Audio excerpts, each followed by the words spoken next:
The After the Affair podcast with me, Luke Shillings, is here to help you process, decide, and move forward on purpose following infidelity. Together, we'll explore what's required to rebuild trust not only in yourself, but also with others. Whether you stay or leave, I can help. And no matter what your story, there will be something here for you. Let's go.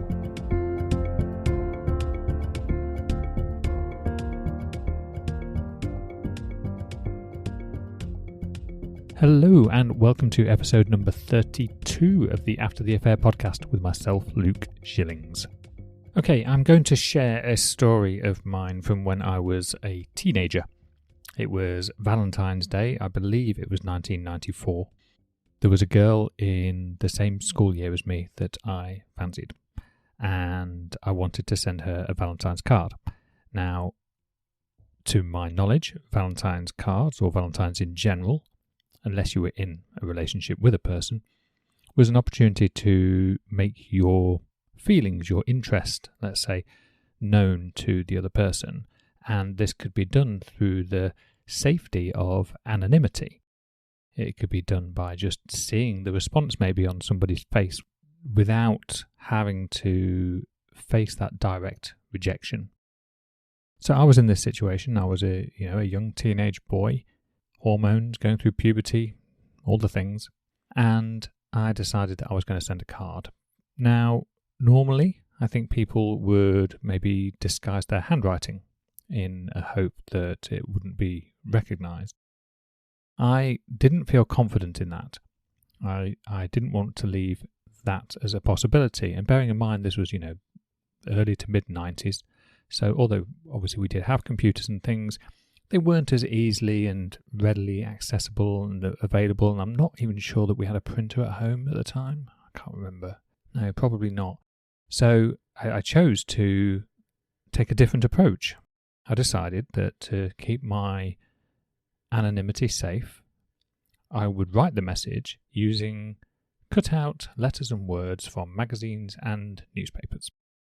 I don't know why I thought this was a good idea, but it seemed at the time to be very logical, very rational, perfect way to remain anonymous and still get the message to this girl in question. As it happened, on reflection, this may have looked like a card from a serial killer or a stalker and would have perhaps not given off quite the message that I had intended. When the card was received, it did create a little bit of a stir amongst a small group of people. Luckily, it didn't go too far. I think I was more afraid of what other people might think if I was rejected than what I would have felt had I been rejected, like in isolation. The fact that rejection was the top of my concerns says a lot about, I think, me, and I think it also says a lot about men in general. We often feel very afraid of rejection. It's quite an unpleasant experience. And I recognise that this is something that both men and women experience, of course, but it was more just to highlight the context of sometimes we do things that don't seem rational because they're driven by some deeper fear, some deeper belief about what that would mean about us, what people would think, how they would judge us based on our actions and our behaviour. And I think that this demonstrates an important example of how we are so bothered about what other people think. We sort of get in our own heads about how somebody is interpreting what we've done, which, interestingly enough, really is just our own interpretation of what we've done, because we don't know what the other person is thinking. Even if they act in a particular way, we can't be absolutely certain of their motivations and their intent. We can only use what our interpretation of that is for us and what that means for us. So it's like having this expectation about how somebody should behave, what somebody should think, what you expect them to think, and whether they do or not is almost irrelevant. Just the fact that you're coming from that place leaves you in a very vulnerable state of being almost victim to your own expectations. it's bad enough when we get ourselves in situations where we feel responsible because of how other people are reacting, but often we don't even let it get that far. We have an internal battle ourselves long before it gets out of our mind and into the outer world, before it can actually be available to judge. So think about my mindset, for example, around creating a card in the fashion that I did. At that point, nobody knew anything. I would have been sat at home with my scissors and my Pritt stick and who knows what, constructing this card, all with the imagined idea of what I thought people would think should they find out that it was actually from me. And in this case, completely escaping the reality of the purpose of the actual card in the first place, which was to let this person know that I was interested, and to ultimately, I suppose, begin in some way a potential relationship of some description. I'm not really sure exactly what that looked like, but that was the core intent. But I was so afraid of what judgment would be made and what that would mean about me as a person, and how I could potentially expose myself to humiliation, and what it means to be humiliated, what it means to be ostracized from the group. Thinking back to those primal drivers that we have as human beings, what that feels like is scary as hell. And I think just acknowledging that it's scary is a great step. It's a great awareness. It's much like the episode I spoke in last week talking about self-awareness. It's that self-reflection. It's looking back and understanding why I did something in that particular moment and what it was that was driving me, and actually releasing the judgment I had on myself in the moment, and forgiving myself, and for understanding that actually, with everything that I knew at the time, with everything that I felt at the time, if I was to go back to that place right now, I would probably do exactly the same thing, because how could I know otherwise if I genuinely believed that that's what it was? That was exactly what I was trying to achieve. Anyway, okay, so that's enough about me and my failed Valentine's story attempt. The reason I bring this up is because of how people look, not only at themselves, but also at others through a lens of negativity. We make assessments and judgments about people's actions and their behaviours. Yet, we very rarely look at what it was that was driving those actions and behaviours. We simply complete our own narrative. Let me ask you to go back to a time, if you can recall, when a partner of yours, either in a current relationship or in a previous relationship, did something that you interpreted as having a very negative intent, like you believed that maybe they didn't care about you. How could they care about you if that's the way that they've acted? Maybe you thought that they were just selfish and were not considerate of your thoughts and feelings and your role within the relationship.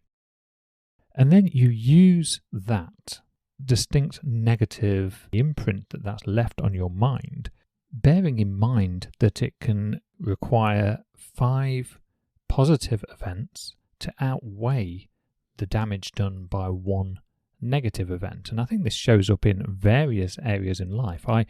I was in hospitality for 16 years. I used to own my own pub, restaurant and bed and breakfast. And this is something that we saw very regularly amongst customers. They would potentially have lots and lots of good experiences, where they'd enjoyed their food, there'd been a nice social environment, all of the things that you expect to gain when you come out for an evening out with your friends and family. And they would be repeat customers. And then they would have one bad experience. Maybe there was some problem with the food. Maybe there was a rowdy table next door. Maybe one of the staff members was having a bad day and probably didn't deal with them in the most professional way. Something led to them feeling like this experience was not what they had either come to expect or had decided to expect. And this one negative experience could be enough for them to just vote with their feet. They would just not come back, despite all of the good things that had come before. So a negative experience can have a huge impact on how we then view things going forward. Thinking back to the motivational triad, we have this seek pleasure, avoid pain, and use the least amount of energy possible. Well, avoiding pain is a pretty strong survival instinct. It's a method of keeping us literally alive. So putting ourselves in harm's way by going to something that we are predicting will create a negative experience, which will lead us, when I say a negative experience, we interpret it as a negative experience, which creates a negative feeling, which is unpleasant, so we want to get away from it, hence the seek pleasure. So instead we look for a different restaurant to eat at. So bringing that back to an instant within your relationship where you experience an event that you have interpreted as a negative event, and the thoughts about it are creating negative feelings, which is something that you don't want to experience again. So you judge everything through that. You keep yourself at just a little bit further away than you were before. You distance yourself just very slightly from your partner based on that behaviour, because maybe it's broken an element of trust. There's this reliability. Maybe they're not as honest as you thought they were. Maybe they're more selfish than you thought they were. Maybe their values aren't quite as aligned as you perhaps thought they were.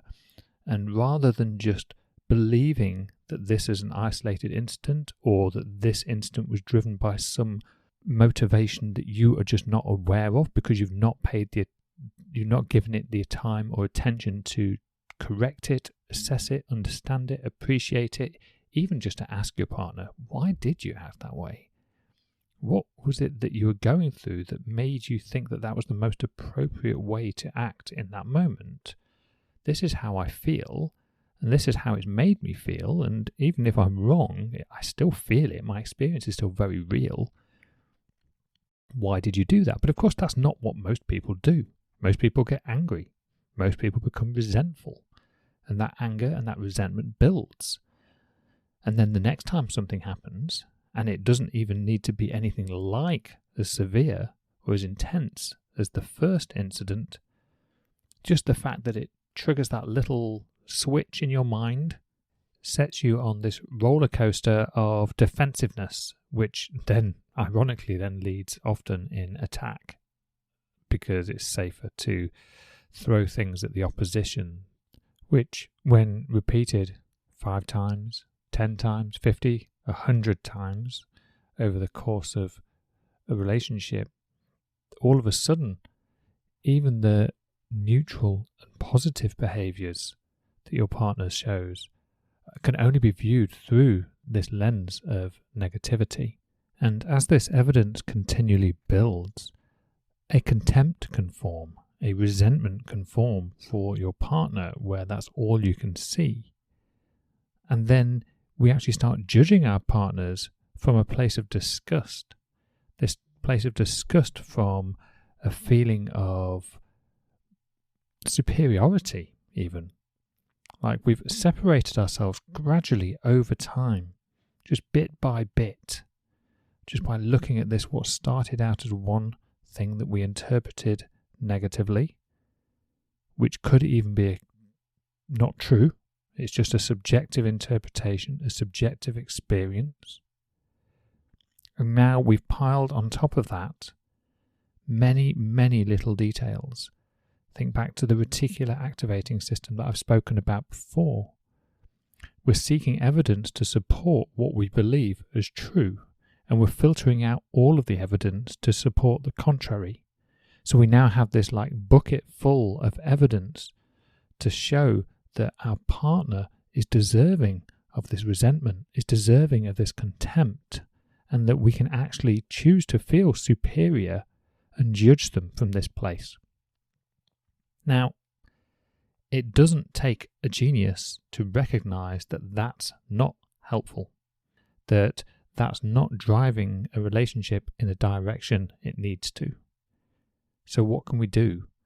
Well, we can begin by actually truly questioning the things that we see and our own actions, our own judgments about ourselves, let alone the judgments that we have about our partners, and start to understand them and appreciate them and recognize that they've come from a place that maybe isn't quite as obvious as it appears on the surface, and that it's only actually our interpretation, is our story, our narrative, that has created this illusion around the situation. Now, I know some of you are going to be thinking, yeah, but my wife cheated on me, or my husband cheated on me.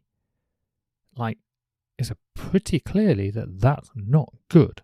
It's pretty clear that that says a lot about this person, and I should rightly judge them from that place.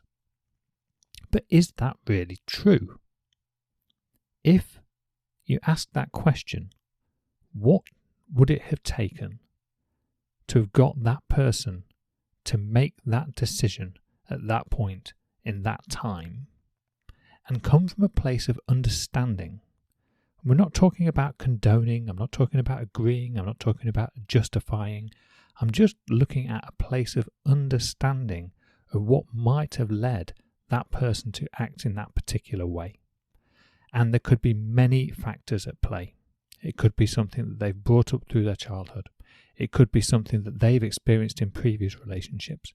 It could be something that they've experienced in the current relationship. We think about the different attachment styles, and when we get like an anxious attachment style and an avoidant attachment style both together, that can often create an increase in separation, a disconnect, which can lead to unknown outcomes. I'll do an episode specifically on attachment styles at some point. I think that's definitely worth looking at. But for the sake of what I'm talking about here, it's paying attention to those behaviours that we see in our partners and those behaviours that we see in ourselves, and having compassion and appreciation and just exploring, just being curious, just being inquisitive as to what may have driven that, rather than knee-jerking to that default conclusion based on some misinterpretation of an event that happened some time ago. Think about that evidence pot that you've been filling with those judgments, and let's just empty that pot out. Let's just pour it all away, and let's just look at these incidents in isolation and question them. Because once you can actually recognize that a situation isn't quite as you thought it was, or even if it is exactly as you thought it was, at least it's coming from a very clear place of choice. You're no longer victim to what your story says you should feel and says that you should think. You are actually questioning it, challenging it, and moving forward.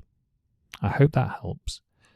If you have been listening to this episode or any other episodes of mine and you have found them useful and helpful in your own journey, then it would be really appreciated if you could help me spread that to as many people as possible. That can be done through a combination of sharing it in groups and with people who you think might find it useful, but also just by rating and reviewing the podcast or podcast episodes in your respective podcast app, your preferred platform. It all really helps, and there's only so much I can do from this end. Obviously, I will continue to produce these episodes and to continue to provide and add value to as many people as I possibly can. But your help really does make a difference. Okay, that's everything I have for today. Thank you ever so much, and I can't wait to speak to you again next week.